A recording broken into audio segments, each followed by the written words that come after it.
¡Estamos de enhorabuena! ¿Y eso? Hemos conseguido que gane. ¡Por fin! ¡El lenguaje D! ¿El lenguaje D?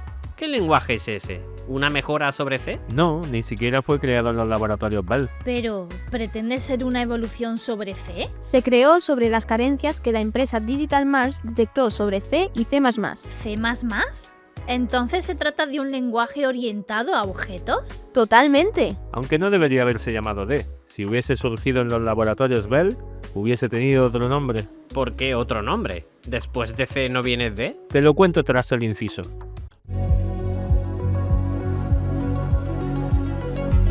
¿Te gustaría decidir los temas que trataremos en el canal? Pues lo tienes muy fácil. Entra en nuestra página web. Accede con tu cuenta de Google y vota por tu favorito. Puedes votar una vez al día para que gane el tuyo. ¿Eso no es trampa? Serán tomadas en cuenta todas vuestras sugerencias en comentarios, en publicaciones y vídeos además. Y ya que estamos, ¿por qué no darle me gusta, suscribirse y hacerse miembro? Eso ya saben cómo hacerlo, Violeta. Estamos hablando de votos. ¡Totalmente! Hagamos que ganen esos lenguajes de bajo nivel, chicos. Sigamos con el vídeo. El nombre, Delang. ¿Delang?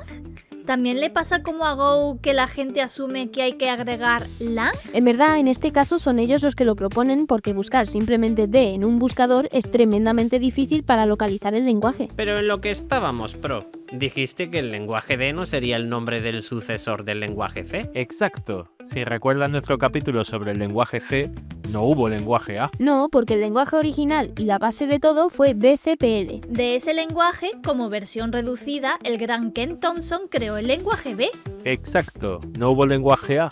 Todo comenzó desde BCPL. Se creó B y después Ritchie junto a Thompson crearon el lenguaje C. El lenguaje C tuvo ese nombre porque es la siguiente letra en BCPL. ¿Estáis diciendo que el siguiente lenguaje creado en los laboratorios Bell hubiese sido el lenguaje P? Totalmente, aunque en 1988 un tal Dave Seal escribió un hilo de conversación que abría con el asunto el lenguaje de programación D, y donde indicaba que era bonito y general y por supuesto que debía llamarse D y no P, ¿Por qué no P? porque P en inglés suena a pis. ¿A ella no le cortáis cuando dice esas cosas? No es tan grave y es relevante. Pero has dicho 1988. Exacto. Toda la historia gira en torno a Walter Bright. En el documento de los orígenes del lenguaje D hacen un pequeño recorrido a su historia personal. No me digas, otro jugador de videojuegos que aspiraba a hacer sus propios videojuegos. Casi. A Walter le gustaban los videojuegos, pero principalmente crearlos. Comenzó a finales de los años 70 con BASIC, y de ahí pasó a Fortran. Lo que había en ese momento en Caltech, mientras estudiaba ingeniería mecánica. En 1979 supo que quería dedicarse al software y entró a trabajar para la empresa Boeing, dejando la universidad. Aunque tuvo claro desde el principio que le fascinaban los compiladores. De hecho, tomó nuevas clases en la universidad sobre compiladores para aprender mucho más y desarrollar su propio compilador. No me consta que hiciera ningún compilador en Boeing. Aún no, pero lo tenía en mente. ¿Las carencias de C? ¿Carencias? No creo que C tenga carencias. Está bien tal y como está. Características le faltan, hay que reconocerlo. Accesorios innecesarios. Pero si falta algo, siempre se puede crear haciendo uso de la imaginación. Y algo de preprocesador. En verdad, con las carencias me refería a la falta de compiladores en las nuevas plataformas que comenzaron a popularizarse en la década de los 80. Eso es muy diferente. Es verdad que PC comenzó a surgir y solo había unos compiladores de Pascal y Fortran de mala calidad. ¿De mala calidad? ¿No te referirás a los compiladores de Borland? No, Pro, tranquilo. Esos aún no habían salido. Estamos hablando de 1982, un año antes de que Borland comenzase su andadura. Aunque dejemos Borland para otro capítulo, que parece que ha sido elegido como vídeo para nuestros historiadores y cronistas. Vale, si no se critica a Borland, todo está bien. Walter creó la empresa Northwest Software en la que comenzó a vender su propio compilador de lenguaje C. Fue en este momento cuando tomó esas clases de compiladores en Stanford para estar seguro de hacer su trabajo lo mejor posible. Muy profesional. ¿Cómo llamó a su compilador? Pues hasta 1985 no tuvo su compilador, cuando firmó un contrato con Data Light y dado que fue contratado por esta empresa, pues llamó a su compilador Data Light C. ¿Lo vendió únicamente a un cliente? No tenía mente de tiburón. En verdad sí, implementó una técnica llamada Data Flow Analysis, DFA, y renombró el compilador como Data Light Optimum C. Era el único compilador con esta característica, y muchos se hicieron eco de este avance. ¿Hubo entonces más clientes? Exacto, una empresa llamada Thorland. ¿Thorland? ¿En serio? Es casi igual que Borland. No me digas que le hicieron también un compilador con su nombre. De hecho, sí, lo hicieron. Thorland C. Si los de Borland fuesen como los de Nintendo, seguro que los demandarían. Totalmente. Por el parecido con el nombre y porque en esas fechas ya había un Borland C, Walter tuvo que cambiar el nombre del compilador a Thortec C. Pero en esas fechas, Jarne Stroustrup, tal y como vimos en otro capítulo, ya había hecho sus avances y había presentado el documento sobre C++. Walter se topó con este documento en 1987 y pensó que era justamente lo que había que hacer. Thortec C++. Exacto, en 1988 lanzó Thortec C++. En ese momento fue cuando sucedió la famosa frase que vimos antes de llamar al nuevo lenguaje D, porque en el hilo de correo estaban hablando de las características que les gustaría tener en el lenguaje. Supongo que, al igual que pasó con BASIC, cuando decidieron si modificar Fortran, en este caso tuvieron claro que modificar C++ derivaría en crear un lenguaje nuevo. Totalmente. Y eso no fue todo. En 1991, la empresa Symantec le hizo una oferta millonaria a Walter para comprar su empresa y su compilador. Walter había conseguido ser el primer compilador de C++ en DOS, en Windows y quizás cualquier otra plataforma. Un momento. ¿En 1991 había Windows? ¿Windows 95 no fue el primero? No, Chip. Hubo Windows mucho antes de Windows 95. Aunque esto sería tema para otro vídeo, quizás el de IBM contra Microsoft. Rumbo a Marte. ¿Qué tiene que ver IBM con Windows? ¿Por qué hablamos ahora de Marte? Hablar de lenguajes de bajo nivel comienza a afectarme. Lo de IBM lo dejamos de momento. ¿Y lo de Marte tiene que ver con la nueva empresa que creó Walter? Exacto, pero no adelantamos acontecimientos. Walter vendió la empresa pero se mantuvo trabajando en su compilador de C++ cuando comenzó a surgir la competencia. Ni más ni menos que Microsoft C++ y Wacom C++.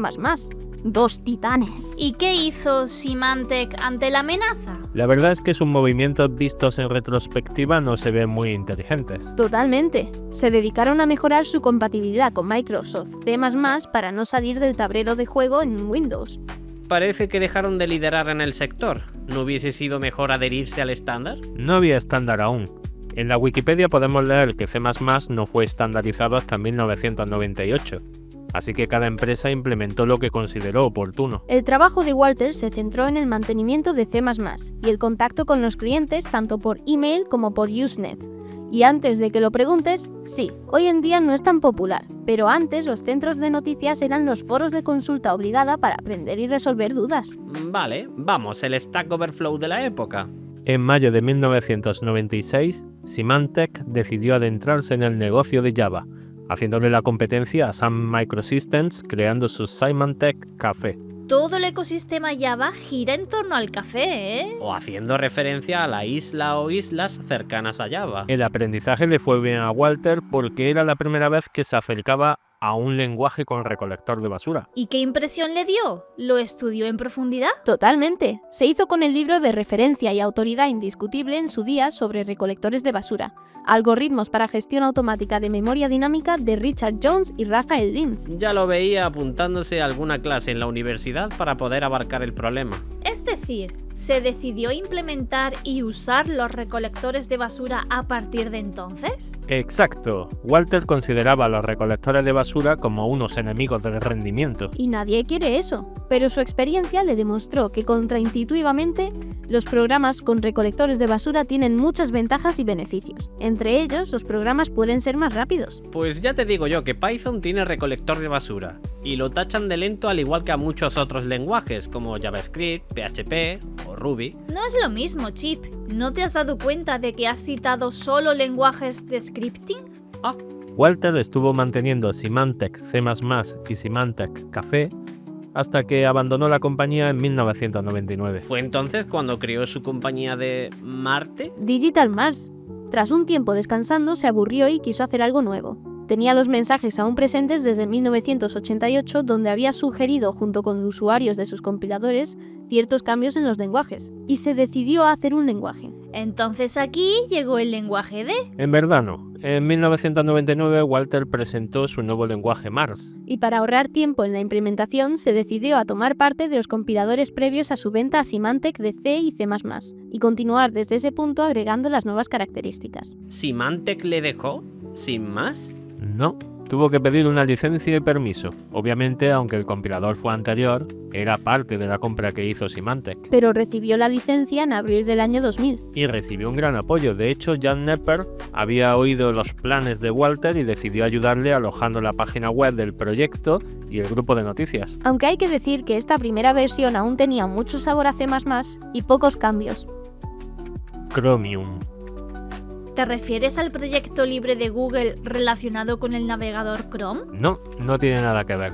Era una startup contratada por Sun Microsystems para desarrollar una implementación de JavaScript durante la primavera de 2000. Pero estaba en pleno lanzamiento de Mars. No era problema. Walter quería probarse a sí mismo y ver si podía hacer otra implementación de un recolector de basura, así que aceptó. Fue un pequeño receso, pero productivo. Totalmente. La implementación de ese recolector de basura se lo llevó consigo. Ahora sí, mente de tiburón. De Marte a D. Cada vez que Walter pedía opiniones, sugerencias y en definitiva retroalimentación sobre Mars, los usuarios se referían al lenguaje como D. El nombre se quedó y fue difícil llamarlo de otra forma a finales de 2001, cuando fue lanzado a Digital Mars D o DMD. Su texto de lanzamiento fue potente, haciendo alusión al impacto que fueron tanto los lenguajes C como C++. Pero También lo complejos que se habían vuelto. No en vano, C tenía 30 años y el código con un par de décadas ya se consideraba obsoleto. ¿y cómo pensaba arreglar esto D? ¿Arreglarlo? No, bueno, el lenguaje D daba una nueva opción más fácil, pero igual de potente. No lo veo, pro. Sigue siendo un trabajo considerable tener que escribirlo todo. Quizás simplemente actualizar la versión de C tenga más sentido. Puede que tenga sentido cambiar a D si es fácil de aprender. Bueno, fácil no era. Es decir, no es el típico lenguaje que enseñarías a alguien que no sabe nada de programación. Quizás alguna promesa de no cambio pudiese mantener a estos usuarios contentos con reescribir código a D. Tampoco. Es verdad que la comunidad de programadores en D creció. Pero me temo que al igual que Python tuvo su pesadilla con la migración de Python 2 a Python 3, el lenguaje D también tuvo su propia pesadilla. No te adelantes, Hexa. Digamos que Walter cometió algunos errores como él mismo reconoce. Por ejemplo, no usó un sistema de control de versiones. ¿No? ¿Ni tan siquiera subversión? No. De hecho, debido a este fallo, no hay histórico de las primeras versiones del compilador. Pero también cometió el error de subestimar el poder del movimiento de código abierto y hacer cerradas esas primeras versiones. Afortunadamente, entre 2001 y 2003 lanzó su trabajo como código abierto, lo que ayudó a incrementar el ritmo de crecimiento del compilador, el lenguaje y sus herramientas al recibir mucho más apoyo de su comunidad. No hay nada como que te hagan el trabajo. Chip, eso pasa incluso en Python. Y no digo que esté mal. A mí me gusta que en Python esté todo hecho. Yo solo tengo que preocuparme de unir las piezas. No obstante, no todo era bueno siempre.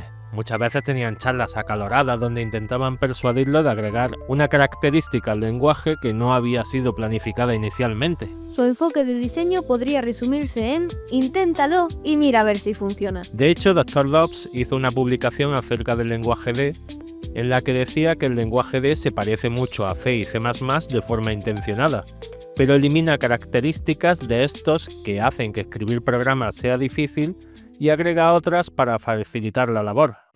Conclusiones. Chip, que aún no hemos dicho todo acerca de las versiones 1 y 2 de D, sus problemas de compatibilidad y... No hace falta. Eso puede caer en otro capítulo. He tenido suficiente de lenguajes de bajo nivel y doy gracias a que no hemos visto código. Pues yo no. Quería hacer una revisión a las características. Podemos hacerlo en la página web, que tenemos el blog un poco abandonado.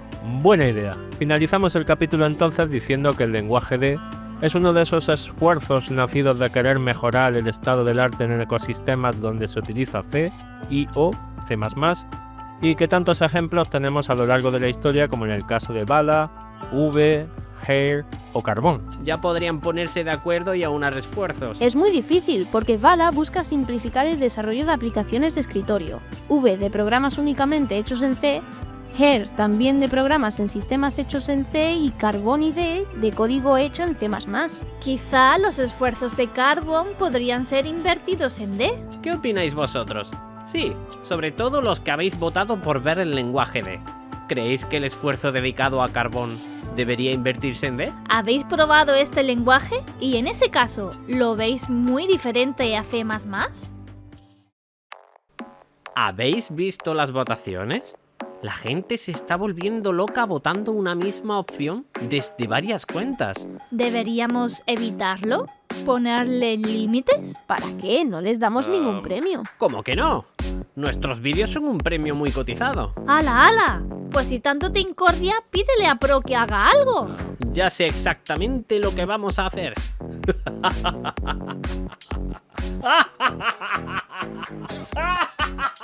Continuará.